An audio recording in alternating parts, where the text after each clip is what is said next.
So I sing a song unashamedly about nuclear war at the end of the show when everybody's just watched the second half of Dark Side of the Moon and they're all, well, really happy, and quite rightly, because my band is really good, and so everybody's very moved.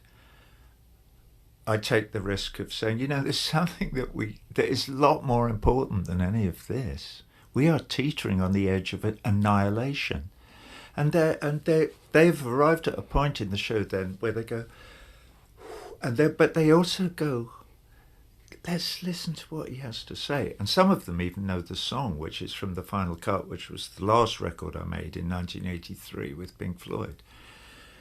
And then we do it, and a lot of the audience respond. They want to show me that they understand and that they care, and they stand up, and that when everybody's being blown to bits and it's the end of the world in the song, and it's visual as well. It's beautiful animation that Sean Evans has made, who's my collaborator in all things visual in these shows. And the people sort of get it, but it's pretty somber because there's nothing really rah-rah or rock and roll about nuclear war. Nothing. But you can't ignore it. And when I say, if you run into Joe Biden in the street, you might just tap him on the shoulder and say, "Hey, Joe, shouldn't we get rid of nuclear weapons?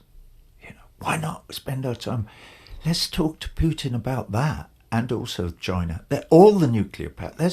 Why don't we all get together and say, listen, these are too dangerous.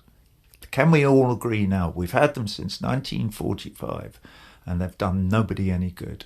Can't we just get rid of them so we don't have to worry about them anymore?" The problem is they would worry that someone wouldn't. And that person would have the nuclear advantage. Well, somebody maybe wouldn't while we've got them. Part of the worry about the big accident is them falling into wrong hands. Yes.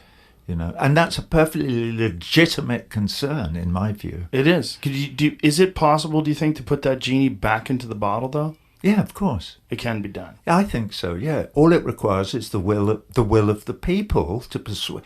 But again, it's like you can't do it until you can separate, until you get rid of Citizens United. You can't do it until you take money out of politics. Right. You certainly can't do it over here in the United States. Whether they could do it in Russia or, Russia's an autocratic state, so who knows? When people bring up, Russia and or China with me, I say, you're talking to the wrong bloke.